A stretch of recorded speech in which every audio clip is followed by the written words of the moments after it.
Un grand plaisir de nous retrouver. Débat pour la nation spéciale avec Maître Rodrigue Ramazani pour essayer de décortiquer cette proposition de loi portant modification de la loi électorale qui sera examinée pour le mercredi prochain, reporté par le président de l'Assemblée nationale compte tenu de l'absence des députés du FCC qui ont boycotté la plénière, disant que c'est pratiquement une dictature qui s'installe au sein de l'Assemblée nationale. Et cette loi va servir en tout cas pour le processus électoral prochain de 2023. Nous allons analyser des fonds en comble avec Maître Rodrigue Ramazani, porte-parole d'Envol. Envol, parti cher à M. Délice Sang, à l'honorable, qui fait partie même de la structure qui a proposé cette loi, les G13. Cette loi s'appelle la loi, cette proposition, disons-le clairement, comme ça, la proposition de la loi qu'on appelle Lokondo. Maître Rodrigue Ramazani, comment vous allez, en forme?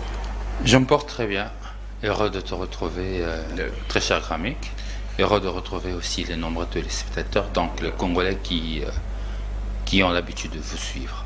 Merci beaucoup. Alors, les partis, ça va? Les partis en vol se portent très bien. Vous le savez très bien comme moi qu'il y a eu restructuration. Ah, oui. De nouvelles énergies sont entrées en contribution au niveau du comité national. Et l'autorité du parti, donc le président national, l'honorable Délice Sanga, continue cette œuvre de la restructuration du parti jusqu'à la base. Donc nous continuons aussi les différentes formations. Ah, d'accord. Je crois que vous avez l'habitude de recevoir ici le secrétaire permanent Zéphiré Makambo, c'est lui qui a dans sa charge la formation de nos cadres et militants.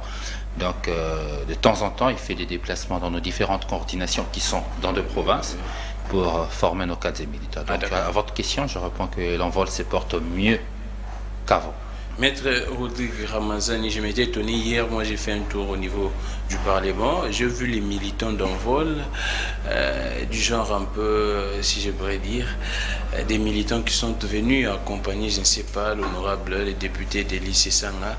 Ces genres de pratiques, je ne pensais pas que ça pourrait en tout cas vous caractériser avant, compte tenu de cet excellentissime qu'incarne Monsieur Délice Sanga. Alors, comment est-ce que vous pourriez expliquer, voir Envol, s'adonner un peu à ces genres de pratiques qu'on fustige souvent, parce qu'on dit que quand ces gens-là viennent, c'est pour des 2000 francs, 3000 francs, et ainsi de suite. Comment vous pourriez expliquer cet accompagnement de vos militants hier au niveau du Parlement, du Palais du Peuple? Pour comprendre le déplacement de nos militants, il faut cerner l'historique qui lie cette proposition de la loi électorale, la réforme électorale. La réforme électorale, comme vous le savez, c'est une question que l'Envol a pris le bras le corps de le seuil de cette législature. Nous sommes là en juillet 2019, lors de notre premier bureau politique tenu à Kinshasa sous forme d'un congrès du parti élargi aux coordinations et fédérations. Et c'est à partir de là que tout a commencé. C'est toute une histoire pour l'Envol. Il n'y a pas que la loi électorale, il y a eu aussi la révision de la Constitution que nous avions fait à travers une pétition. Nous avons collecté plus de 150 000 signatures, avions déposé, et il y a eu tout un combat.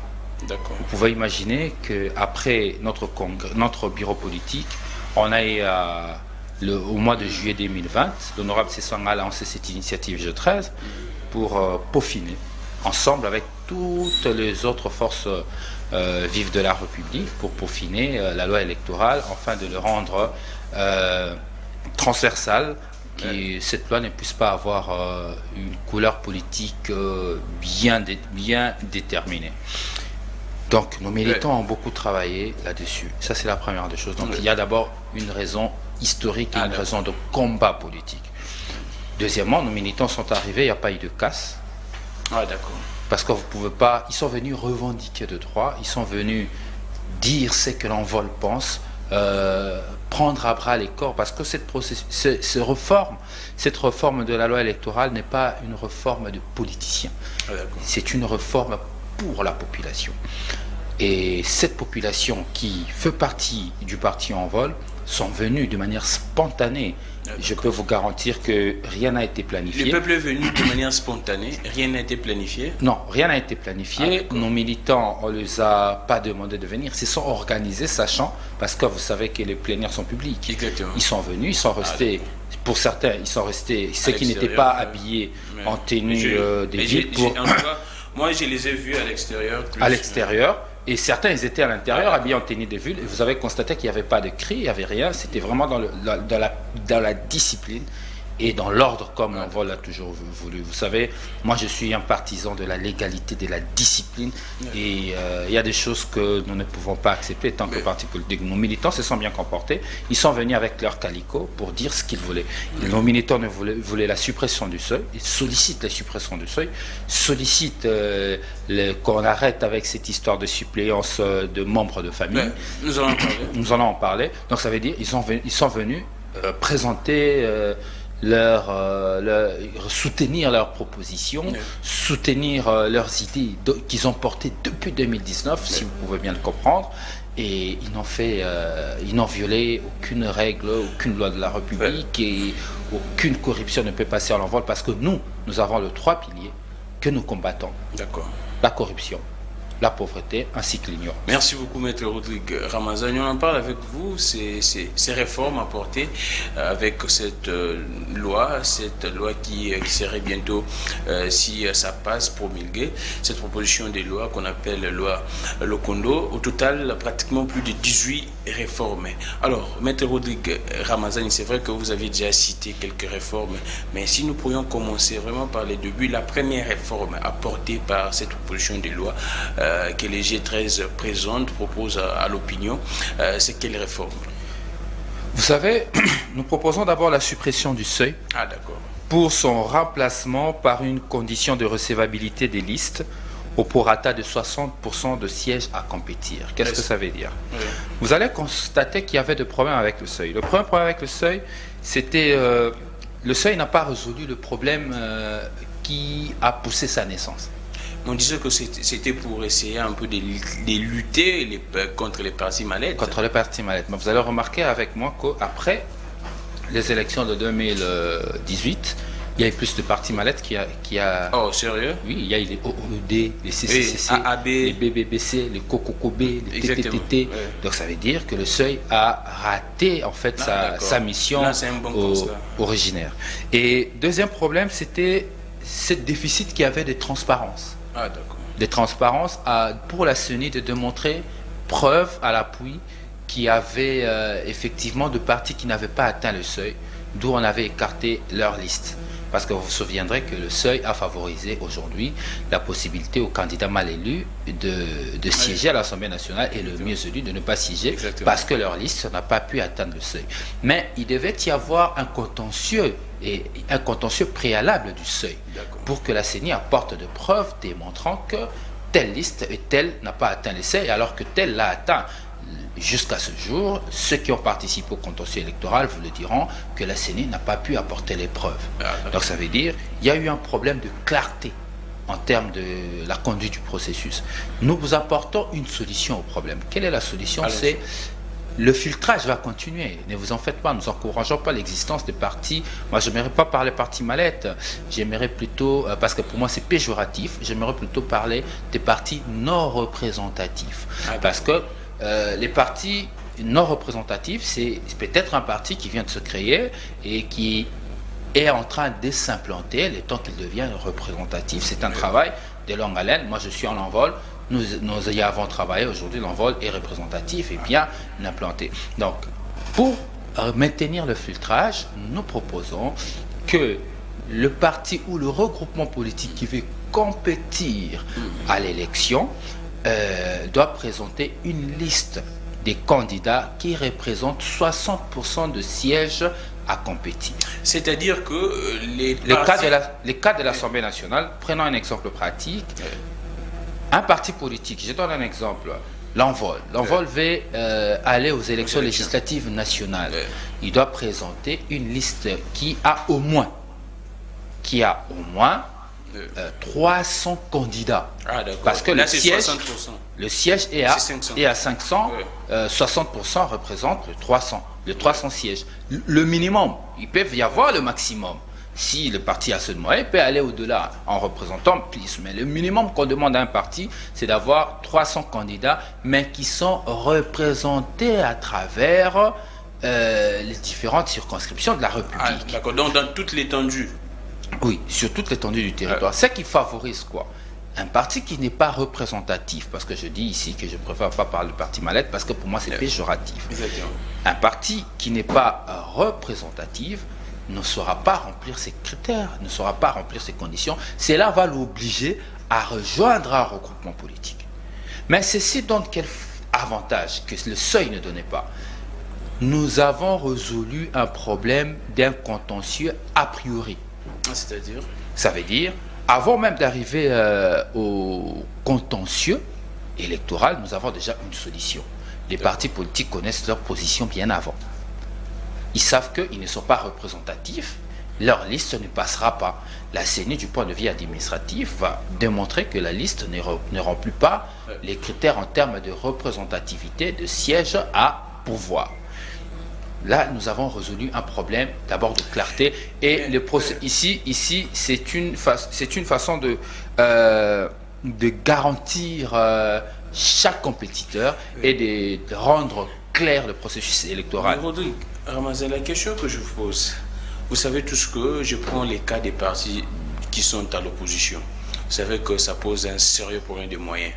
Et la caution, je pense, en 2018, c'était plus de $1000 pour les députés, les nationaux.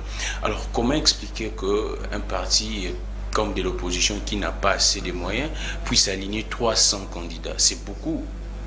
Avec la campagne dedans, parce que où trouver ces financements? C'est un problème que vous ajoutez encore. Ce n'est pas un problème que nous ajoutons, parce que je tiens ici à insister que la compétition électorale de 2018 avait mis en place le seuil. Pour écarter évidemment les partis qui n'avaient pas assez d'assises, tant politique et à d'autres niveaux. Ici, l'objectif n'est pas atteindre l'opposition à la majorité. Ici, l'objectif est de permettre à ce que de filtrer.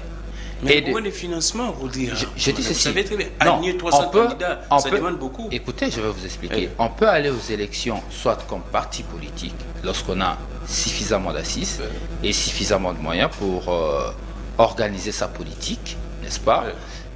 On peut y aller, mais on peut aussi aller aux élections dans un regroupement politique.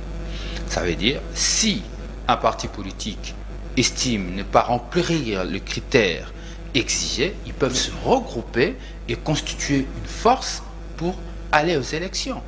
Ici, l'objectif, c'est de ne pas faciliter ce que nous avons tous décrié, où vous voyez des partis ethnico-tribales, des partis qui n'ont d'existence qu'à Kinshasa, par exemple. Il n'existe qu'à Kinshasa, mais il veut compétir aux élections au niveau national. C'est quand même, du point de vue moral, politique et organisation politique, indécent.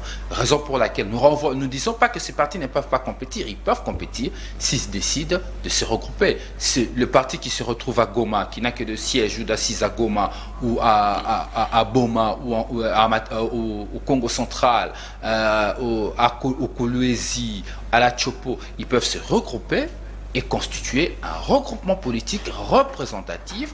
Ceci nous permet de réduire petit à petit cette inflation de partis politiques que nous connaissons dans notre pays. Merci beaucoup. Je pense que vous êtes en train de comprendre ce que nous sommes en train de traiter. Nous sommes en train de vous expliquer cette loi, cette proposition de la loi électorale qui doit être examinée et traitée les mercredis prochains. Si cette loi passe au niveau de l'ensemble, au niveau du Parlement en tout cas, c'est cette loi qui sera promulguée. Et c'est cette loi qui va servir pratiquement pour socle aux élections de 2023. Donc, vous, la population, vous êtes censé de comprendre ce qui se passe, ce qui se dit. C'est pourquoi nous sommes en train de faire cette émission, pour vous expliquer quel est le contenu de cette proposition, quelles sont les réformes qu'on a ramenées dans cette proposition de loi. On y va. Si la première réforme c'est bon, on passe à la deuxième. Oui. Nous parlons aussi de l'abandon de la proportionnelle et l'adoption du scrutin majoritaire simple. C'est-à-dire quoi? Aujourd'hui, nous sommes dans un système de calcul très compliqué. Nous sommes dans un système de calcul très compliqué, très cher Gramic. Oui. Le système proportionnel, vous savez, notre population ne comprend pas. On est dans une circonscription, par exemple de la Funa, Rodrigue Ramazani est candidat. La population de la Funa vote massivement Rodrigue Ramazani. Mais ils se rendent compte que ce n'est pas Rodrigue Ramazani qui siège. C'est ce qui s'est passé en 2018. 2018 et 2006 aussi, c'est ça. Notre système électoral en fait est mixte. Dans des circonscriptions uninominales, nous sommes dans un système de majorité, dans un système de majorité simple. Dans les circonscriptions plurinominales, nous sommes dans un système de majorité, nous sommes dans un système de proportionnel où c'est la liste qui compte.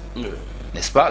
Si votre liste est faible, vos candidats ont du mal à passer. Si votre liste est forte, vos candidats ont même la possibilité de tirer certains d'entre eux. Ça dépend de quoi cette force? Des nombres de voix ou bien... De nombre de voix. Vous pouvez avoir un candidat qui obtient beaucoup de voix et que dans la liste, s'il y a les candidats faibles qui suivent, il y aura du mal que lui, par rapport aux prorata qui sont prévus en termes de calcul, qu'il est difficile que ce candidat qui a obtenu beaucoup de voix puisse passer simplement parce que sa liste, les candidats qui lui suivent sur cette liste l'ont attiré vers le bas. C'est le proportionnel.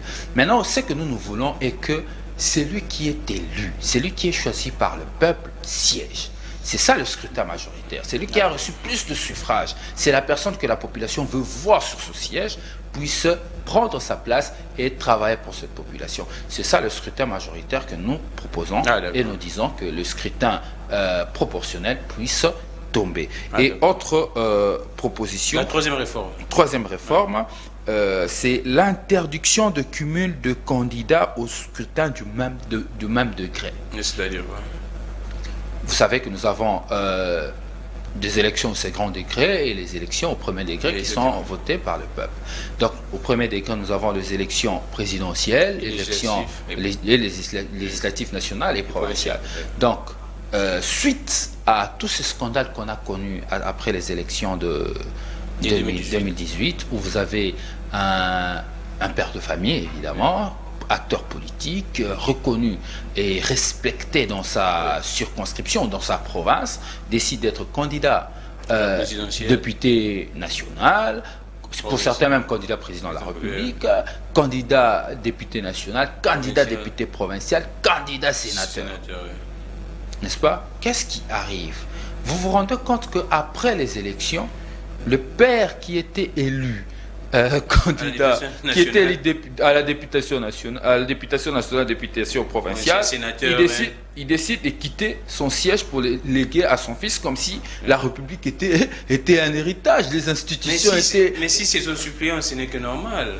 C'est là où on nous dit... Non, là, je vais revenir à la suppléance, je parle encore de cumul. Ça veut dire, nous avons cette histoire qui a cautionné beaucoup de problèmes, beaucoup d'irrégularités. Le système de cumul, nous disons, c'est lui qui... Parce que vous savez, quand la population décide de voter Gramic, peu importe le scrutin, ils se disent que c'est toi qui vas siéger, ils t'ont fait confiance. Ils n'ont pas en réalité fait confiance à ton suppléant. Et lorsque nous cumulons, lorsque vous cumulez les candidatures, vous recevez les 2 suffrages parce que vous avez reçu la confiance de la population. La population attend de vous 2 prestations de même envergure, mais vous ne saurez être en même temps candidat d'être député national et député provincial ou au besoin président de la République. Vous serez censé choisir un. Et qui allez-vous laisser comme suppléant? C'est que celui que vous laissez comme suppléant, peu importe, qu'il soit de votre parti, qu'il soit membre de votre famille, ce n'est pas ce que la population attendait. Conséquence, c'est cumul empêche. Donc, il faut choisir pour nous un scrutin où vous postulez, la population vous donne ce mandat, vous travaillez avec toute énergie pour réaliser les attentes du peuple. Merci beaucoup, Rodrigue. Nous avançons, mais j'aimerais dire ceci à la population, le monde là, tout besoin qu'on a. Ce moni moutou à se présenter dans plusieurs scrutins. D'abord, il y a le bosso. C'est parce qu'ils ont pour intérêt à Emoko d'abord. Moi, je ne peux pas comprendre une personne sérieuse qui sait ce qu'elle veut, ou soit qui sait ce qu'il veut, peut en tout cas s'est représenté dans plusieurs scrutins. Lui-même, président de la République, sénateur, député national et provincial. En tout cas, ça ne s'explique pas quand une personne est sérieuse. Si une personne les fait, c'est-à-dire que c'est pour ses propres intérêts. Soit il n'a pas confiance en lui, il sait que non, là si j'échoue, donc il est en train de tenter de faire ce qu'on appelle un hasard. Moi je pense que la population ne peut pas faire confiance à une telle personne.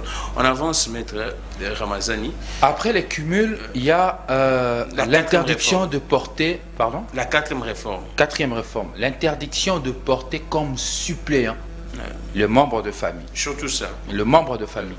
Parce que je crois que déjà, lorsque je parlais de la troisième réforme, j'ai déjà insinué ça. Aujourd'hui, vous vous rendez compte que des pères de famille sont devenus une forme... la République est devenue une sorte d'héritage, que les pères lèguent déjà leurs enfants tout en étant vivants. Tout en étant vivants, ils ont fait de la République l'héritage de famille. Où le père devient ministre, c'est le fils qui reste député national, député provincial. Où le père devient député national ou sénateur, c'est la fille qui devient députée provinciale, ou c'est la deuxième femme qui reste sénateur. C'est inacceptable. C'est pourquoi il faut à un moment donné arrêter cette hémorragie, afin de moraliser la vie politique. La question que je vous pose... Quel est le problème si le fils est compétent, si la femme est compétente? Quel est le problème? Le combat ici, c'est d'élaguer et de chasser le clientélisme et le favoritisme. Dans une société, nous ne pouvons pas l'accepter. Si mon fils, parce que moi, j'ai les ambitions de compétir à Funa, si mon fils estime aussi qu'à Funa, il a des assises, qu'il fasse de même. Qu'il fasse de même. Qui postule comme candidat parce que vous avez parlé de compétences, ça veut dire qu'il a les aptitudes d'être un candidat et de rafler un siège, qui postule au nom de la méritocratie, qu'est le peuple pour se poser son bulletin de vote et le choisir. Ici, je vais donner un exemple. L'honorable Sessanga, son père aussi est un acteur politique. Ils n'ont jamais postulé sur une même liste. Encore moins le père être suppléant de son fils. Mais l'honorable Sessanga part comme candidat. Son père aussi part comme candidat. Chacun et à la population. Et chacun se bat. Personne ne peut interdire au fils d'un acteur politique d'être politicien et de postuler de briguer un mandat. Mais ce que nous refusons, c'est le clientélisme et le népotisme, le favoritisme. Nous sommes une société que nous devons nous interdire ça, combattre les antivaleurs. Cette proposition a pour avantage de combattre d'abord les antivaleurs aussi, permettre la traçabilité des résultats et renforcer la sécurité, la sécurisation de scrutin. La deuxième question que je vous pose, toujours sur cette réforme, vous savez tous, vous êtes politique et politicien, que la loyauté vaut plus que la compétence, et je ne peux pas en tout cas expliquer, comprendre qu'une personne qui n'est pas de votre famille, que cette personne soit très loyale par rapport à la personne qui est de votre famille. Et comment est-ce que vous pourriez expliquer cela? Parce que là, les politiciens justifient cette façon de faire par la loyauté. Ils disent que non, si j'aimais mon fils, il sera plus loyal que quelqu'un d'autre que je ne maîtrise pas. Je vais donner un cas pratique. Nous sommes ici dans ce pays parce qu'on parle de la loyauté. On a vu il n'y a pas longtemps, pendant cette législature, lorsqu'un ministre en fonction a connu de problèmes, il a voulu revenir sur son siège au Sénat, où il avait laissé son frère biologique. Il a refusé pratiquement. Moi, ici, je cite les noms de personnes. Je crois que les téléspectateurs vont... Le peuple laissé. Donc, ça veut dire, la question de la loyauté n'est pas une question de famille. On a même vu de fils et de filles trahir leurs parents. Exactement. Ça veut dire la question de la loyauté va au-delà des sphères familiales. C'est une question d'éducation et de moralité. Donc c'est un faux fuyant. Je suis un député national hier sur Télé 50, j'étais estomaqué. Oui, j'ai fait une émission le matin, on m'a écrit cela quand un député national est passé dans certaines zones pour fustiger en tout cas vos réformes. Oui, encourager, jusqu'à dire que où est le problème si j'ai favorisé ma fille ou mon fils. J'ai pas voulu me mettre dans la peau d'un parent. J'ai pas voulu me mettre dans la peau d'un parent. Je préfère plus rester un homme d'État parce que je parle de l'État. Le jour où le député national en question ouvrira son entreprise, va décider que son fils ou sa fille devient directeur général de cette entreprise, il n'y a pas de problème. Hein. Vous savez, Perfect TV appartient à quelqu'un. Le jour où M. Tiani décidera que son fils soit directeur général de cette entreprise, c'est une entreprise privée. C'est son entreprise. Il peut décider qui va le diriger. Mais là, nous parlons de l'État. C'est pourquoi je comprends que notre pays a du mal à décoller, à fonctionner avec ces genres de politiciens. Si un monsieur comme ça, et au-delà de ça, cet acteur politique a encouragé le leadership ethnico-tribal. Donc, c'était inacceptable. Hier, j'étais scandalisé devant la télé, sur Télé 50. Si un monsieur comme ça devenait président de la République, il ne va que nommer ses enfants, les membres des... Jusqu'à dire, vous avez un monsieur qui a des assises dans sa tribu, et il peut aller prendre des voix avec... J'étais scandalisé en suivant ça. Mais bon, vous savez, nous faisons tous de la politique, mais nous ne sortons pas de la même moule. Alors, on prend la cinquième. Nous prenons le cinquième. Ce qui m'intéresse encore plus, c'est l'obligation de publier le résultat bureau par bureau. Mais là, apparemment, déjà, c'est mentionné pratiquement dans toutes les lois électorales, non? Non. Ce qui est mentionné, c'est l'affichage. Ah, d'accord. Les juristes savent qu'il y a une distinction à faire entre affichage et publication. C'est quoi? La publication rend un acte orga omnes, c'est-à-dire opposable à tous. Ah, d'accord. L'affichage est facultatif, l'affichage est pour des besoins de communication. Ah, voilà, l'affichage c'est pour communiquer, mais la publication c'est pour sceller la vérité qu'il y a. Donc, la publication que nous voulons, c'est ça. Parce que cette publication va même s'imposer à la direction centrale de la CENI. Bureau par bureau. Moi, je suis de Bandalungwa. Il y a les centres, par exemple, de Makelele. Il y a les centres le bureau de vote de Mont des Oliviers. Dès lorsqu'on termine de voter à Mont des Oliviers, les bureaux de vote publient les résultats. Cette publication qui sera faite à travers les différents bureaux qui seront à travers la République. Les candidats peuvent déjà se faire une idée. Les candidats peuvent se faire une idée. La presse peut faire comme ça se fait ailleurs. Et même le peuple. Une publication partielle. Parce que lorsqu'on arrive à comptabiliser... Un peu provisoire. Provisoire. Publier. Lorsqu'on commence à comptabiliser chaque bureau de Bandalungwa, on peut se dire, ah, à Bandalungwa, il y a tel candidat président qui est sorti. Nous le connaissons, le peuple le sait. Déjà, à ce moment-là, ça nous empêche d'aller dans des combats de vérité d'usure. Mais ça nous empêche déjà la tricherie. Parce que vous savez où est-ce que la tricherie se fabrique? C'est dans le centre de complication. Oh, de compilation? Non, ce sont des centres de complication. C'est là-bas que les résultats sont compliqués. On fait le bourrage des urnes. On fait le bourrage des urnes. On fait du trafic. Vous savez que dans ce pays, nous avons des députés qui n'ont jamais été candidats. Mais qui ont été créés candidats grâce au centre de complication. Après avoir été créés candidats, ils ont même été élus candidats grâce à ces différents centres de complication qui, pour nous, doivent disparaître et laisser place à la publication bureau par bureau et créer au sein de la CENI un organe où toutes les parties prenantes qui étaient à la compétition électorale peuvent suivre la publication bureau par bureau.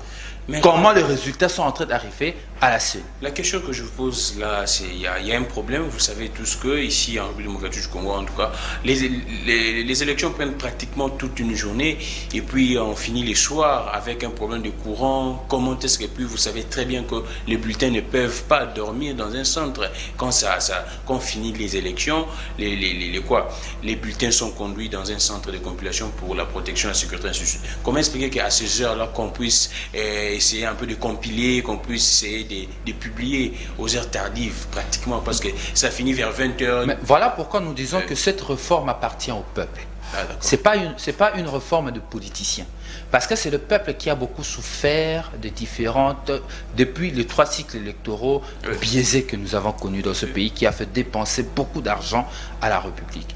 C'est pourquoi là, on invite la population à s'approprier de cette loi. Non, vous savez, le jour de la publication de résultats, lorsque nous y arriverons, parce que tout à l'heure vous avez parlé à Lingala, permettez-moi de le dire pour que le message passe correctement. Papa, maman, bandeko. Les cambo bisoto ko senga lelo eza pour que binobo s'approprie na processus électoral. Les résultats faut la publier bureau par bureau. Tant bossi ici ma ponami ceux qui tozana to commune en 2023. Bola la na centre tiba ko publier résultats. Bala na basana. Bala na manda goute. Mais et ça il est pour na bango. Mais écoutez-moi quand même.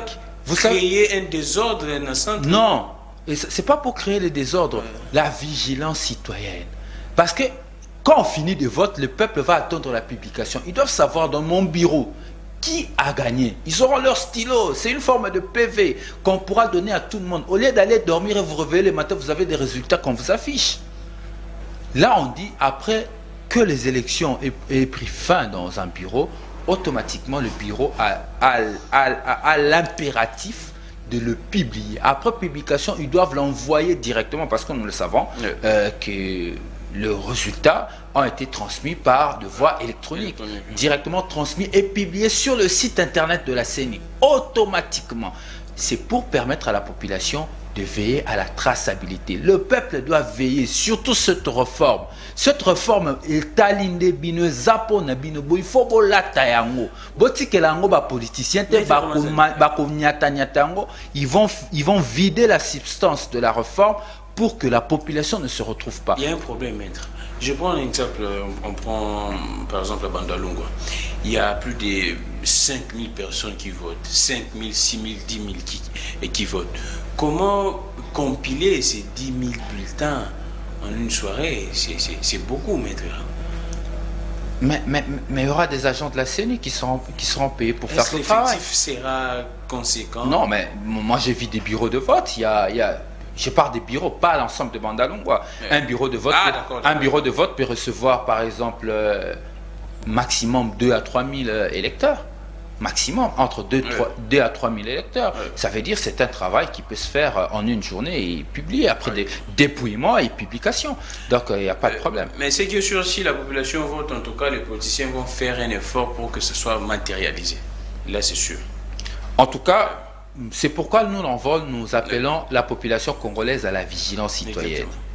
Cette réforme, nous l'avions faite avec des compromis avec toutes les forces vives de la République, sauf le FCC, parce qu'à l'époque, vous vous souviendrez... Donc vous aviez consulté tout le monde? Tout le monde, le président de la République, le premier ministre de l'époque, Ilunkamba, le président du Sénat, Lamouka également. Lamouka, Martin Fayoulou, Adolphe Mouzitou, Jean-Pierre Bemba, Moïse Katumbi, la société civile dans son ensemble. Il y a même eu de travaux de mise en commun au centre Béthanie. Vous allez vous rendre compte, pour ceux qui suivent l'actualité politique et précisément sur les questions électorales, les réformes telles que proposées ici, les 18 innovations, sont en tout cas en parfaite harmonie avec la MOCA, avec Ensemble pour la République, avec le MLC. Toutes les sensibilités ont été prises en compte pour qu'on arrive à ces résultats. Nous disons que cette réforme est une réforme pour la population. Et notre peuple doit s'en approprier, ne pas laisser les politiciens le tripatouiller. C'est ça même la question que j'aimerais vous poser, nous un peu une brèche, parce qu'on sait tous la loi portant modification de la proposition de loi portant modification de la loi Asseni, la loi de Lutundula, la proposition de Lutundula, selon Kelly Sessang, votre même initiateur du parti En Vol, qui a dit clairement aux voix des zones que cette loi a été pratiquement déchiquetée au niveau de la commission PAJ. Est-ce que vous ne craignez pas que cette même proposition puisse être essayée un peu d'être tripatouillée, soit déchiquetée par la commission PAJ? C'est que les gens, ce qu'on doit savoir aujourd'hui, l'Envol l'a toujours dit, que la question électorale, à un moment donné, au regard de tout le méfait que cela a apporté dans notre pays, parce que si nous sommes dans cette situation jusqu'à aujourd'hui, c'est pas simplement parce que la République n'est pas gouvernée. C'est lui qui gagne les élections, passe plus son temps à résoudre des problèmes politiques qu'à résoudre le problème de la société.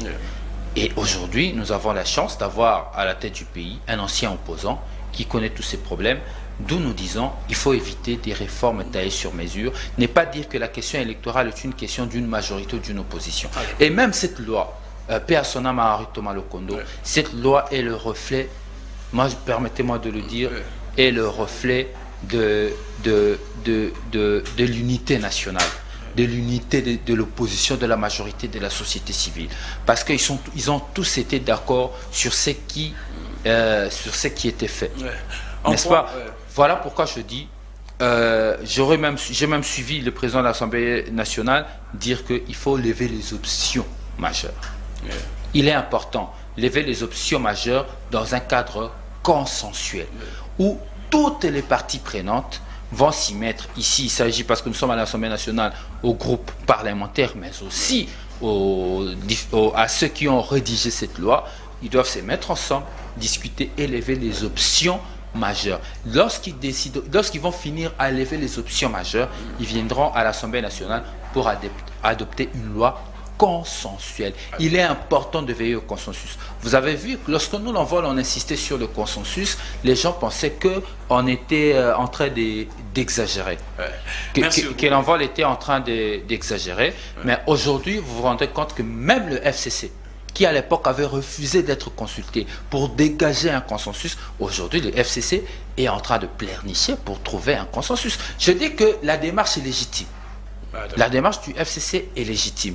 Mais cependant, ils doivent quand même reconnaître que lorsque nous les avons cherchés, ils ont refusé ce consensus. C'est simplement parce qu'ils regardaient leurs intérêts égoïstes. Mais aujourd'hui, nous interpellons aussi l'actuelle majorité de ne pas regarder que leurs intérêts, de ne pas regarder que leurs calculs politiciens, de regarder surtout l'intérêt du peuple, de se dépasser, parce que la question électorale est une question qui nous dépasse tous. Maître Rodrigue, on prend la 6e réforme. La 6e réforme, l'organisation des élections de gouverneurs au second degré au sein de l'Assemblée provinciale à la suite d'un système de parrainage par les députés provinciaux indiquant au moment du dépôt de leur liste de tickets du candidat gouverneur et vice-gouverneur pour lequel leurs voix sont décomptées en cas de leur élection. Ah, d'accord. Ça signifie quoi? Ça signifie ceci. Vous savez aujourd'hui que l'élection en direct dans notre pays est devenue une forme de bourse de valeur. C'est devenu immoral. C'est un peu, comment on appelle ça, la vente aux enchères. C'est ça les élections en direct chez nous. Celui qui est le plus offrant, c'est lui qui va gagner les élections. Celui qui offre le plus d'argent, c'est lui qui gagne les élections. C'est inacceptable. C'est pourquoi ici nous disons ceci. Au lieu d'avoir de gouverneurs comme le cas de Kinshasa, vous avez un gouverneur qui est venu de Yumbi, directement il se retrouve gouverneur à Kinshasa, vous vous demandez avec quelle assise, c'est compliqué les exercices, ou à un moment Ada Bombole avec le MLC en 2006, Ada Bombole et le MLC majoritaire, il se retrouve qu'il a perdu les élections, un groupe minoritaire l'a gagné. C'est inacceptable dans notre société et je crois que le président Kabila à un moment en a fait part de cette corruption aux élections de gouverneurs et des sénateurs. Même le Félix Tshisekedi aussi en a fait part sur cette immoralité publique. Il faut assainir la vie publique. C'est pourquoi nous proposons les systèmes de parrainage. C'est-à-dire? Ça veut dire que les députés provinciaux puissent parrainer que les députés provinciaux puissent parrainer le gouverneur. Ça veut dire que le gouverneur vient au sein de l'Assemblée provinciale, il y a un groupe de députés qui décide de porter sa candidature. Je suis candidat. Avant qu'on accepte ma candidature, je dois dire que je suis parrainé par 5 députés provinciaux. Et ces 5 députés provinciaux qui portent ma candidature n'ont plus droit de voter quelqu'un d'autre. Leur voix est directement décomptée. Ça veut dire... Mais là, ça peut également favoriser la corruption, non? Au contraire. Ouais. Ça contraint les députés qui portent une candidature de prendre leurs responsabilités jusqu'à la fin. On n'est plus dans le jet d'hasard. Ici, c'est précis. Rodrigue et Grammy qui portent la candidature de M. X, ils ont déjà voté. Il n'y a plus de manœuvre. Maintenant, s'il y a 10 candidats qui ont des tickets, facilement, le groupe politique, parce qu'ici l'enjeu, ce sont les groupes politiques qui doivent se définir un candidat pour éviter les coups qui est arrivé au MLC en 2006 et tant d'autres. Par quelle magie que 5 députés pourraient, en tout cas, c'est parce que les candidats ont des beaux yeux, les candidats sont beaux, ou soit ça ne pourrait que se passer par des moyens financiers. Voilà, ceci oblige les partis politiques de discuter et dégager une majorité au sein de l'Assemblée provinciale. C'est ça l'enjeu, c'est de dégager une majorité au sein de l'Assemblée provinciale et c'est choisir un candidat qui sera élu gouverneur. Ici, ce n'est pas une question d'argent. Au contraire, ça contraint les députés à avoir un comportement responsable. Et aussi, il y a, dans la même logique, il y a l'organisation des élections de sénateurs au second degré toujours, au sein de l'Assemblée provinciale, à la suite d'un système de parrainage par les partis, regroupements et indépendants présents à l'Assemblée provinciale représentant au moins 10% des députés provinciaux. C'est-à-dire Ça veut dire, pour être candidat sénateur, il faut au préalable, au sein de l'Assemblée provinciale d'abord, il doit y avoir un groupe qui représente au moins 10%. Ah, d'accord. 10% de l'Assemblée provinciale qui porte votre candidature. 10% si nous sommes dans une assemblée dans le cas de Kinshasa, 10% ça doit être 54 sièges chez Kinshasa. 10% on est entre 5 députés qui peuvent porter votre candidature pour que vous soyez élu sénateur. Et leurs voix sont décomptées. Donc, ceci, c'est nous éviter tout ce que nous connaissons. Vous savez, aujourd'hui, on est en train de vendre des voix des députés, l'acheter. On a vu des scandales ici, on a vu des candidats sénateurs et retirer leur candidature parce que les députés provinciaux, tout ce qu'ils veulent écouter, ce sont le billet de banque. Donc, ici, ça impose un comportement politique à celui qui veut être sénateur et à celui qui veut porter une candidature, d'être suffisamment responsable. Au lieu de venir prendre 10 000 ici et aller prendre 10 000 ailleurs, ici c'est clair. Vous êtes à 5, vous portez la candidature d'un sénateur, vos voix sont décomptées automatiquement. Je pense que cette réforme va également solutionner cette question des stylos caméra. Parce que moi, je ne peux pas comprendre qu'un député va nous jouer qui a eu un stylo caméra pour filmer ce qui peut effectivement à voter Moutou. Là, avec ça, quand déjà vous portez votre choix au candidat X, en tout cas, c'est fini. Vos voix sont déjà décomptées pour ces candidats-là. Je pense que c'est compris. On prend la 7e réforme. 7e réforme. Distinction des inéligibilités définitives pour le crime grave, donc entre parenthèses génocide, crime contre l'humanité, crime de guerre, de celle de crime temporaire pour les autres infractions. Ça veut dire notre législation électorale n'a pas défini de distinction. Vous savez, il y a des crimes graves. Allons-y. Nous sommes dans la liste de crimes contre l'humanité et des génocides et de crimes de guerre. Mais il y a des infractions de droit commun qui peuvent avoir aussi comme cause d'exclusion. Parce qu'ici, nous parlons de l'exclusion de certains candidats pour avoir commis des infractions. Mais notre droit n'a pas défini cela. C'est pourquoi cette loi a apporté cette innovation de distinguer celui qui a commis des crimes graves, qui a été condamné pour des crimes de génocide, des crimes contre l'humanité, des crimes de guerre, l'exclusion doit être définitive. Donc là, c'est pour la députation, parce qu'au niveau de la présidence, il y a Jean-Pierre qui a été écarté. À tous les niveaux. Ah, d'accord. À tous les niveaux. Ça veut dire, pour des crimes de génocide, contre l'humanité. Ça, il y a exclusion définitive. Définitive, donc la personne ne pourrait plus se représenter. Il ne peut plus se représenter. Ah, d'accord. Mais pour certaines infractions, quelqu'un qui est condamné de 20 ans de servitude pénale, par exemple, celui-là a purgé sa peine. Nous estimons que celui-ci a payé sa dette envers la société. Parce qu'il a été condamné, il a payé sa dette envers la société. Pour ce crime-là... Mais les casiers judiciaires restent toujours entachés, non? Le casier judiciaire reste entaché, mais on peut dire que celui-là, on peut dire qu'il a payé sa dette envers la société, alors nous pouvons lui permettre de se réintégrer dans la société, récupérer ses droits civils et politiques et lui permettre de compétir. Là, on parlera de l'exclusion temporaire. Il faut définir un temps peut-être limité pour lui permettre de revenir. Alors que des crimes contre l'humanité qui sont des crimes graves, ceci doit avoir pour effet l'exclusion définitive dans la compétition électorale. Vous favorisez des gens qui détournent l'argent, soit des deniers publics. Une personne qui détourne se dit que non, je détourne, et c'est 20 ans au maximum pour un fonctionnaire. En tout cas, j'ai fait mes 20 ans et puis là, je réintègre en tout cas les processus électoraux, non? Oui, lorsqu'il est condamné, il est censé avoir restitué. Bon, c'est pas ce qui se passe aujourd'hui. Je ne veux pas rentrer dans ces polémiques. Lorsqu'il est condamné, il est censé payer la dette de la société, réparer les préjudices et les dommages qu'il a causés à la société, n'est-ce pas?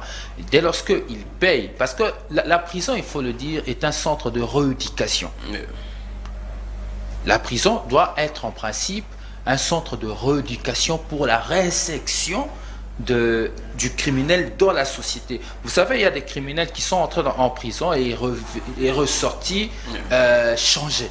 Ça existe, n'est-ce pas? Parce que celui-ci a été corrigé. Mais malheureusement, chez nous, le système pénitentiaire, certainement, la politique pénitentiaire chez nous pose encore problème. Mais cependant, ici, il faut reconnaître qu'il y a certaines exclusions qui ne s'expliquent pas. Vous constatez quelqu'un qui est condamné, par exemple, pour 5 ans, on dit qu'il est exclu définitivement. De la même manière que celui qui a commis des crimes contre l'humanité. Nous pensons que du point de vue de la société, nous devons aussi penser au-delà de la punition, de la réinsertion dans la société. Redonner confiance à l'homme. Mais s'il continue à commettre des crimes, il sera sanctionné encore par la même société et il va réparer les dommages qu'il a causés. Mais malheureusement, avec l'administration Tshisekedi d'aujourd'hui, la question de la réparation et de restitution de biens détournés apparemment sont laissés aux oubliettes. Donc, on ne peut pas tout mélanger, mais ici, il s'agit d'une innovation que nous apportons. On prend la 8e. 8e, obligation de publier la cartographie électorale avant la publication du calendrier électoral. C'est-à-dire quoi? C'est-à-dire, la cartographie électorale doit être connue. Où sont placés les bureaux de vote? Ah, d'accord. On doit le connaître avant la publication du calendrier électoral. On doit savoir exactement où se trouvent les différents centres de vote. Mais malheureusement, chez nous, ça ne se passe pas comme ça. Il y avait d'abord le calendrier électoral qui sort, et puis il y a des bureaux qui naissent, vous ne savez pas de quelle manière, il y a les bureaux ici, des bureaux là-bas, et puis on vous sort un calendrier, et après vous apprendrez qu'il y a tel dignitaire qui a 5 machines à voter chez lui à la maison, ces machines-là sont comptabilisées, comment dirais-je, les votes sont comptabilisés chez lui, et cela ne permet pas la traçabilité exacte des résultats. Donc les différentes machines, parce que nous estimons que les élections peuvent se passer avec machine à voter, pour qu'à la finalité qui est un bulletin papier imprimé, comme on a fait d'ailleurs en 2010. On a contesté, mais après on a constaté que la machine à voter en soi, c'était un outil qui nous permettait de bien faire les opérations de vote. Donc, là, je pense que c'est compris, parce qu'il y a certains bureaux qui se créent même les jours du vote. Il faut faire attention. On prend la 9e réforme. Oui, 9e réforme, je suis où? Nous sommes en direct, vous êtes en train de suivre cette émission spéciale. Nous sommes en train de décortiquer. Oui, il y a aussi, voilà, réformes, je suis 9e. Interdiction d'avoir dans une province plus d'un sénateur issu d'un même territoire, d'une même ville et de plus de 2 dans un groupe de communes pour la ville de Kinshasa. Et quel est l'intérêt dans cette réforme? L'intérêt, c'est la représentation. J'ai suivi dans une discussion l'honorable Claudel Loubaya qui disait, et ils sont au Kasaï central, par exemple, il y a 4 sièges, mais 3 sénateurs, parce que vous savez que c'est l'Assemblée provinciale qui vote les sénateurs, mais il y a 3 sénateurs qui sortent d'un même territoire, donc le territoire de Lusa. 3 sénateurs. Pour un même territoire, 3 même sénateurs. Province. Un seul territoire à 3 sénateurs, pour question de représentativité. Et ça aussi, c'est pour éviter des conciliabules, question de renforcer encore l'unité. On ne peut pas se dire qu'on a 4 sièges et vous donner 3 sièges à un seul territoire. Il faut voir comment équilibrer. Si déjà un territoire a un sénateur, il faut donner l'occasion à d'autres territoires ou d'autres communes, pour le cas par exemple de Kinshasa, d'avoir aussi un sénateur. La 10e réforme. 10e réforme, interdiction de distribuer de l'argent, des biens ayant une valeur pécuniaire ou tout autre avantage, ainsi que la sollicitation ou l'acceptation d'un don quelconque pendant la campagne électorale. Mais voilà, le peuple ne vit souvent que de ça pendant la campagne. Moi, l'osso, moi, polo, moi, bien, non? Les candidats ont détourné l'essence de la campagne électorale. La campagne électorale n'est pas faite seulement pour des candidats riches. Là, vous parlez pour des candidats qui ont de moyens.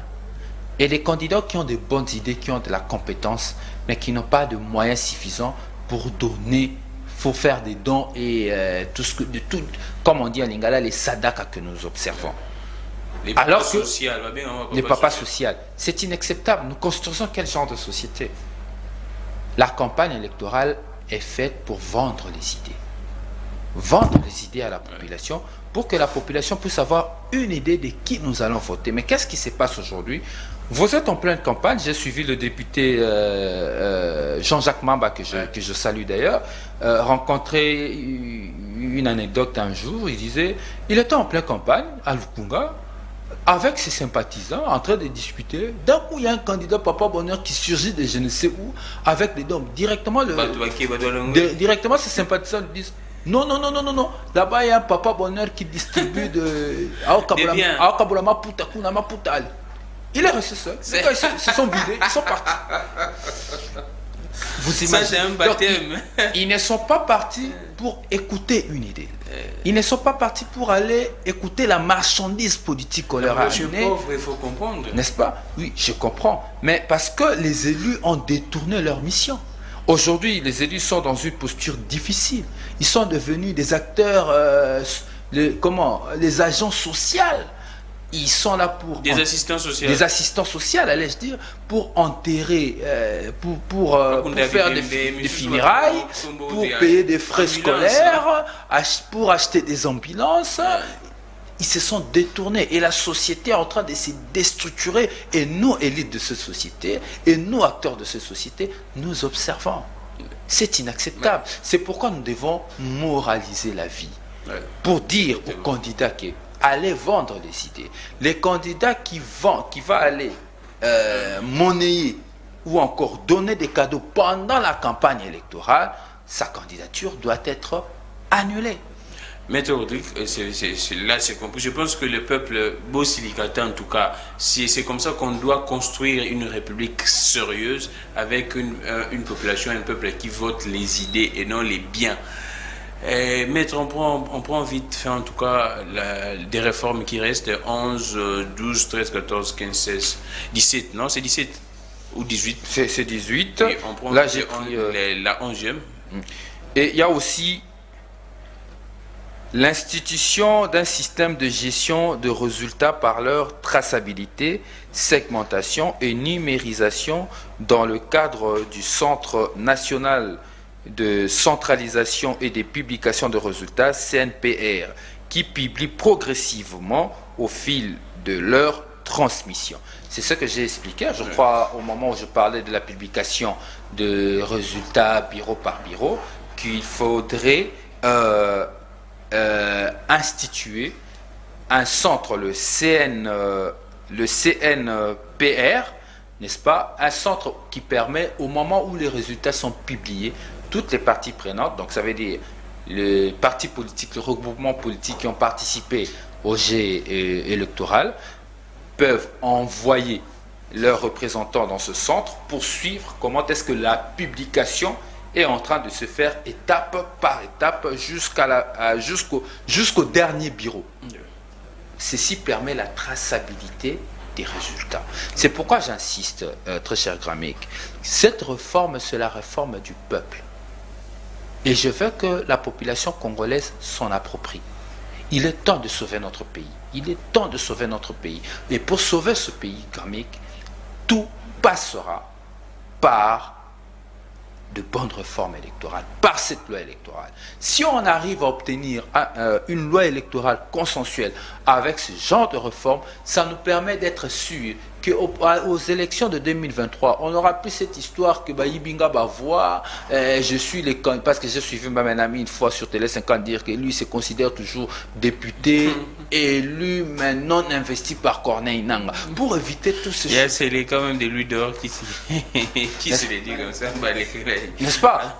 Pour nous éviter tout ça, nous devons nous approprier cette loi. Cette loi n'est pas la loi de G13. Cette loi n'est pas la loi de l'envol, mais cette loi, c'est une loi faite pour la population. Nous avions l'habitude d'avoir de réformes taillées sur mesure. Le FCC et les PPRD nous ont habitués à confectionner des lois taillées à leur mesure pour leur permettre de rester au pouvoir autant d'années qu'ils sont restés. Et aujourd'hui, nous disons, à travers ces réformes, nous devons arrêter ça. Et pour l'arrêter, la population doit rester dans le veille patriotique, pour qu'à tout moment, que cette population soit prête à défendre cette réforme. On prend la 12e. Obligation de remettre le PV des opérations de vote à tous les témoins et observateurs. C'est toujours ainsi, non? Non, pas les observateurs, c'est toujours les témoins, mais là on ajoute les observateurs. Non, on ajoute l'obligation. Ah, l'obligation. L'obligation. C'est une obligation aujourd'hui. Le refus de le faire doit constituer une sanction. L'obligation. Une sanction pénale. Pénale. Sanction, évidemment, parmi les réformes, parce que nous sommes là, parmi les réformes, l'institution de sanctions contre le président de la CENI et ceux qui interviennent dans la transmission et la centralisation de résultats en cas de refus de publication de résultats bureau par bureau. Ah, donc, là, c'est la 13e réforme. Je ne sais même plus si on est à combien. Moi, je suis en train de citer. Nous sommes à 12. Nous sommes à 12. Ça, c'est la 13e. Voilà. La sanction pénale, l'institution de la sanction pénale. Les différentes... Donc, si on ne donne pas aux témoins des PV et les observateurs... Si on ne publie pas aussi bureau par bureau, cela doit constituer une faute pénale qui peut engendrer des poursuites pénales contre les présidents de la CENI et toutes les personnes qui participent au processus de la transmission et de la centralisation des élections. Parce que vous savez, c'est cette histoire que moi j'appelle, et l'honorable Sessanga d'ailleurs qui qualifie de centre de complications électorales. Ils ont fait du mal à cette nation. Ouais. C'est inacceptable. Les candidats le savent. Que vous êtes chez vous à la maison, vous imaginez, il y a un type qui est là dans un centre de compilation qui vous appelle pour vous dire, mais tiens, je suis ici au centre de compilation, vous avez 50 dés, moi je peux changer les 50 dés à 5000. Est-ce que vous pouvez vous imaginer? Et des choses comme ça se sont faites ici, dans notre pays. Et tout ça, tous ces gens, bourrage des urnes, tous ces gens n'ont jamais été sanctionnés parce que les précédentes lois ne prévoyaient pas des sanctions pénales. Alors, les témoins vont aller accuser chez qui? Les observateurs, même les candidats. Quand vous dites que des sanctions, ils vont accuser chez qui? Auprès de qui? Quelle juridiction? C'est ça également aussi le problème. Ben oui, tout dépend de juridiction. Il y a la cour d'appel pour, je crois, pour les juridiques, pour la députation provinciale. Il y a la cour de cassation. Il y a la cour de, non, la cour constitutionnelle pour la législative nationale et la présidentielle. Donc, je crois que pour les entités territoriales décentralisées, et aussi, bon, les élections locales, nous sommes au tribunal de grande instance. Donc, on prend, oui. Avec la 14e, nous avons l'obligation de recomptage de voix dans tout contentieux partant du pli des résultats réservés à la Cour sans exiger aux partis d'exhiber de PV. Qu'est-ce qui se passe dans le contentieux électoral? Lorsque vous venez au contentieux électoral, vous êtes face à la CENI ou face à un autre candidat. Mais la CENI est là tranquille, il dit ok, moi je n'ai rien à prouver, rien à amener, c'est toi qui as amené le dossier. Mais c'est les droits, non? Je vais vous expliquer. Les preuves, soit la preuve incombe à celui qui a des faits. Non? Je vais vous expliquer. La CENI dit non, moi j'amène pas les preuves. Celui qui allègue des preuves, comme vous le dites, des faits, c'est à lui d'amener des preuves. Alors que c'est lui l'arbitre électoral. C'est lui l'arbitre. C'est lui qui est censé détenir tous les PV. Tout, alors tout. C'est à lui que doit incomber la responsabilité d'apporter les PV. Vous savez, les élections de 2018, les candidats ont eu du mal à avoir de PV, des procès-verbaux. Les témoins n'en ont pas eu. Mais la CENI arrive dans un contentieux, il dit, tiens, amenez vos PV, amenez vos preuves. Là, c'est la malhonnêteté. Maintenant, ici, on dit, nous sommes dans un contentieux, ok? La CENI, lorsque vous venez l'amener des PV, et nous sommes obligés de recompter des voix. Nous sommes là, il faut recompter les voix. Après que le PV soit arrivé, le tribunal est censé, la juridiction saisie, allais-je dire, est obligé de recompter les voix. Pas à travers le PV que la CENI a apporté. Il ne faut pas exiger, il ne faut plus exiger aux partis d'apporter des PV. Les partis contestent. C'est à la CENI de venir avec le PV et les tribunaux l'obligation de compter. Parce qu'à un moment, on ne comprend plus. Vous lisez un arrêt, vous vous dites, bon, ici, la Cour avait compté. Mais le même cas similaire, pour une même prétention, la Cour estime qu'ici, il ne va pas compter des voix. Il ne sait pas sur quoi. Ah, d'accord. On ne sait pas. Il faut améliorer même le contentieux électoral. Raison pour laquelle cette innovation est mise là. La 15e, ou soit il y a encore à dire sur la 14e réforme. Oui, je crois, j'ai déjà parlé de l'obligation d'afficher tous les résultats bureau par bureau sur le site de la CENI dans les 10 jours qui suivent la tenue des élections, sous peine d'annulation du scrutin. Ah, d'accord. Donc on doit afficher les sites. Les sites sur le site, parce que vous vous souviendrez qu'on a dit qu'il faut publier les résultats bureau par bureau.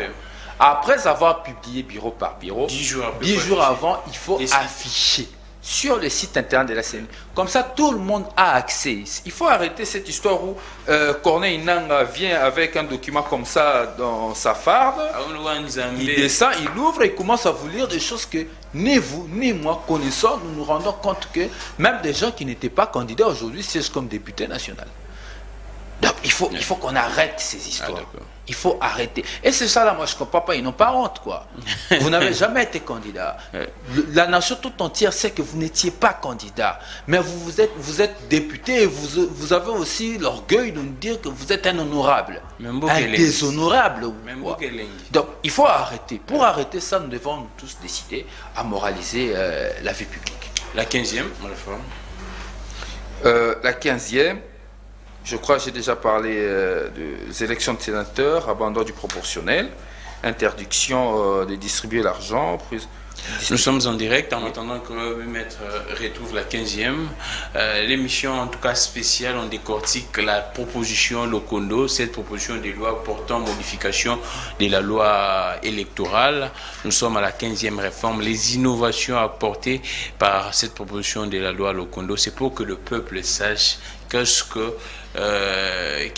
la loi qui va servir pratiquement de socle, comme je disais, pour ces élections de 2023. Vous êtes censé de savoir ces innovations. Ce qu'on n'a pas encore dit, on n'a pas encore dit, il s'agit de la définition d'un régime légal exhaustif pour le vote électronique. Ah, c'est-à-dire C'est-à-dire, la législation, je vois. n'est-ce pas, il faut légiférer.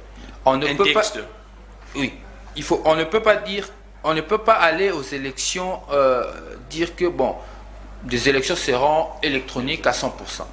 Ah, d'accord. Les votes électroniques doivent être exhaustifs, de telle sorte que les bulletins à papier puissent aussi avoir sa part. Comme l'expliquent les auteurs eux-mêmes. C'est même le problème en 2018, la machine à voter, selon les opposants, n'avait pas de soubassement juridique. La légalité de cette machine, c'était là même la crainte et ainsi de suite. Je pense que cette réforme est tellement... C'est une façon de légaliser les votes exhaustifs, mais les votes électroniques, mais de manière exhaustive. Ah, d'accord. Je pense que c'est fini ou bien... Oui, je crois qu'on en a surtout, j'ai vérifié qu'on a tout dit. Ah, d'accord. Nous sommes déjà à 18, peut-être qu'on s'en est même pas rendu compte. Exactement. Mais vraiment, je pense que la population a compris, a retenu l'essentiel. Nous allons en tout cas faire une campagne là-dessus, parler de ça, des innovations qu'on a apportées dans cette proposition de la loi portant modification de la loi électorale, la loi Lokondo. Mais... Rodrigue Ramazani, quelle chance que vous donniez à cette proposition de loi? Est-ce que ça va passer?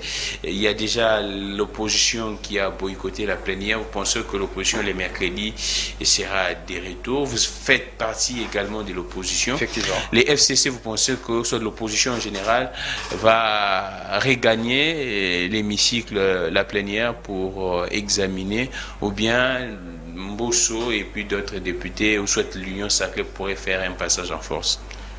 Moi, personnellement, j'étais ce jour-là à l'hémicycle, j'ai suivi la déclaration du FCC. Élu par Nzekouye. Élu par l'honorable Nzekouye. Je n'ai pas entendu que le FCC était contre la proposition de loi portant... Non.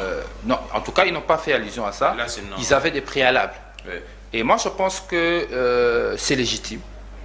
Le fait de sortir de l'Assemblée nationale, encore que ce sont des vieilles recettes.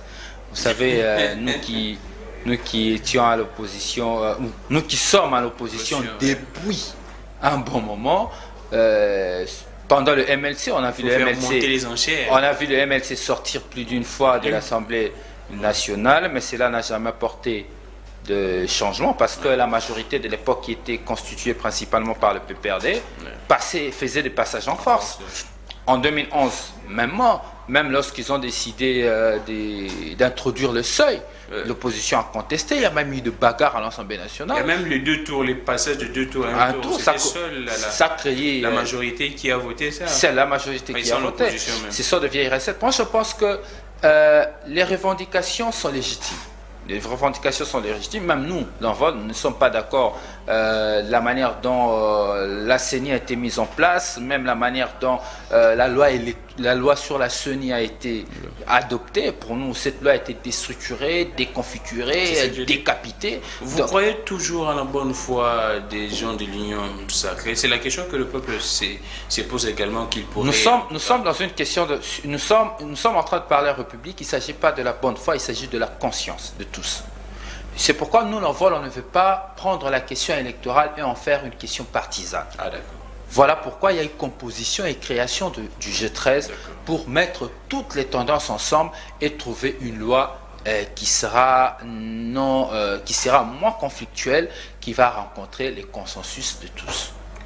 C'est ici où nous trouvons l'intérêt que l'Assemblée nationale, ensemble avec le groupe parlementaire, puisse se mettre ensemble pour dégager des options majeures de la réforme. Les options majeures de la réforme et y aller ensemble dans un consensus. Et je crois que même nos amis du FCC, tout en reconnaissant la légitimité de leurs revendications, ils doivent se dire que nous avons la possibilité de sauver le processus électoral à travers la loi électorale. À travers la loi électorale, si nous y travaillons, à travers les différentes propositions faites ici, et que nous arrivons à trouver un consensus, majorité, opposition, j'insiste, qu'il ne s'agit pas seulement de la loi de politique, il faut y ajouter la société civile, qui viendra aussi avec sa contribution pour pour dégager des options majeures et avoir une loi qui va nous amener vers les élections, au lieu de chercher des revendications dont nous savons qu'il sera difficile à obtenir. Merci beaucoup, on finit l'émission. Là, on rentre dans l'actualité du jour, en tout cas. C'est l'image de M. Joseph Kabila à Tchangou. Maître Rodrigue Ramazani va poser en tout cas son commentaire là-dessus. Qu'est-ce qu'il pense? Et Kabila adulé en tout cas, oui, je dois le dire comme ça. On ne sait pas, certaines personnes parlent d'un montage, on sait comment est-ce qu'on monte ces scénarios. Mais en tout cas, vous regardez l'image pendant quelques secondes. Nous allons revenir pour que Maître Rodrigue Ramazani commente. Les peuples demandent les retours. Là, je le dis clairement, de M. Joseph Kabila. On suit l'image et puis on revient juste après.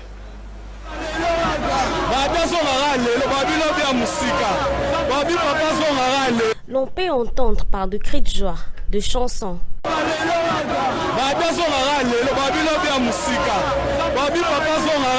L'on peut entendre par de cris de joie, de chansons, des acclamations et l'amour qu'a vu la population de la Tchangou.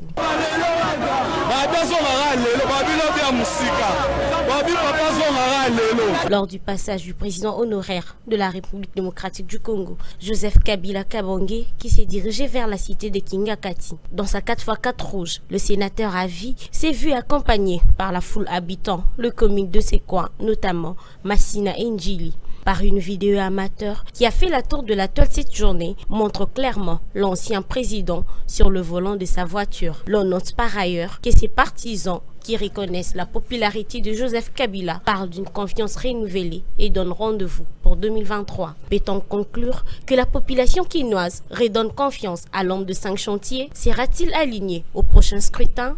Le dossier est donc à suivre.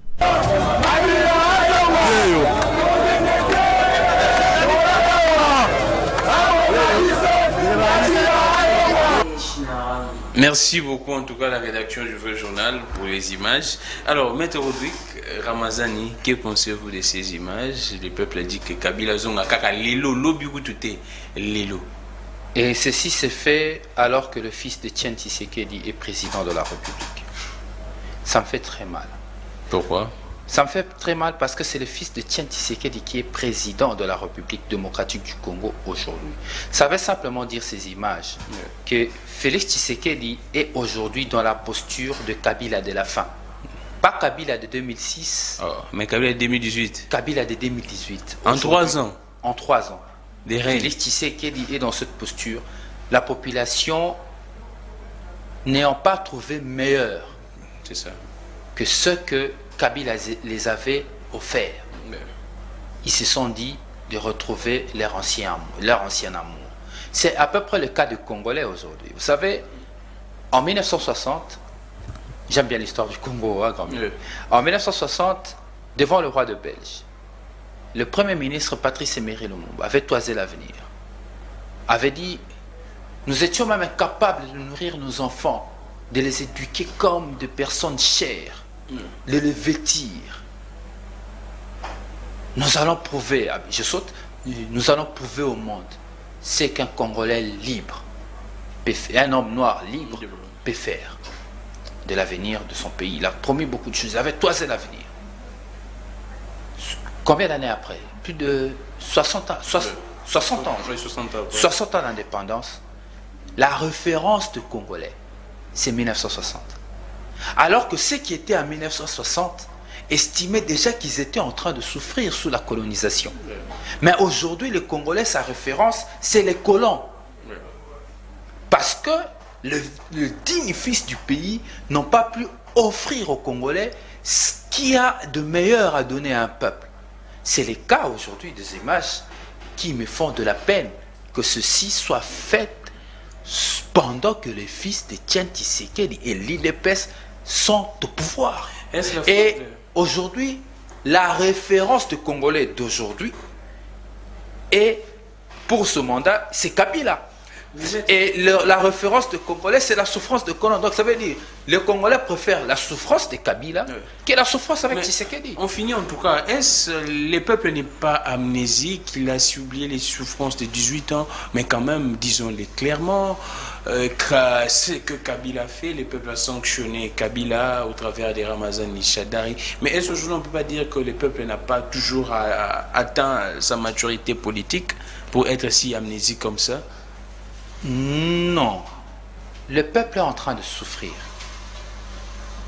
Pensez-vous que aujourd'hui, même toi et moi, lorsque nous entendons les histoires, lorsque nous lisons les histoires, nous sommes prêts à revenir à la colonisation? Que les Congolais mangeaient au moins 3 fois par jour à Tabakobete-Film. Que les Congolais partaient à l'école, il était bien éduqué, il était instruit.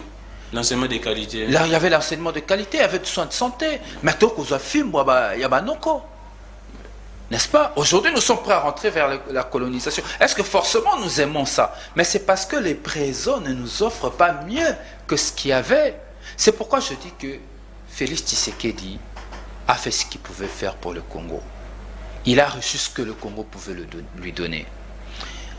Et il nous a démontré à suffisance qu'il n'était pas l'homme de la situation. La situation lui dépasse. J'ouvre une parenthèse rapidement. Permettez-moi, avec cette affaire. Pouvez-vous vous rendre compte que Félix Tshisekedi a donné au Rwanda et à tous les pays limitrophes tout ce que Kabila a refusé de leur donner? Là, je n'entre pas en commande ça prochainement. Donc, ça veut dire ceci. Aujourd'hui, la RDC a signé un accord de double imposition avec le Rwanda. Conséquence, les entreprises qui auront leur siège social au Rwanda ou au Congo vont payer leurs impôts. Soit, si vous avez votre siège social au Congo, vous allez payer au Congo. Mais comme nous le savons que le climat des affaires au Congo est pollué, la plupart des entreprises iront s'installer où? Au Rwanda, pour payer leurs impôts où? Au Rwanda, parce que là-bas, il n'y a pas de tracasserie. Félix Tshisekedi aide aujourd'hui la destruction des entreprises locales et conséquence, perte des emplois, encore qu'il n'en a pas créé. J'aimerais pas ouvrir les histoires avec les EAC, sans compter la route de Kassindi qu'il a ouvert. Tous ceux qui ont refusé aux Rwandais et aux Ougandais, aux étrangers, ils l'ont eu avec Tshisekedi. Et les pires, hier on avait que le Rwanda et l'Ouganda, aujourd'hui on nous ajoute les Kenyans. Merci beaucoup, Maître Rodrigue Ramazani, porte-parole d'Envol. C'en est fini pour aujourd'hui. Relais YouTube Peter Tieni RDC, vous suivez cette émission tout au long de ces week-ends pour question de savourer la proposition des lois Lokondo qui porte modification de la loi électorale. Comprenez cette loi en tout cas, cher peuple, parce que c'est le socle du processus électoral. Merci beaucoup à Belgodor, Louison, Emmanuel, Fille, Alungela, toute l'équipe des Perfect Télévision, également la rédaction des Perfect Télévision, Vrai Journal. Merci beaucoup à vous tous. Je suis Glamik Légan. On se retrouve les lundis pour un prochain direct à 11h juste. Bon week-end chez vous, portez-vous bien. Je pense que les dirigeants, ceux qui dirigent aujourd'hui les régimes actuels, comprennent en tout cas quelque chose. Les régimes actuels comprennent quelque chose de ces images. Ce qui s'est passé aujourd'hui au niveau de Tchangou. La route pratiquement barricadée, pas barricadée, mais la route pratiquement inondée et par des gens, des Congolais, des Quinois qui hier ont insulté Kabila. Aujourd'hui, ils ovationnent M. Kabila. C'en est fini pour aujourd'hui. On se retrouve prochainement. Que les dieux de toutes les inspirations continuent de nous inspirer et de vous inspirer également. Au revoir.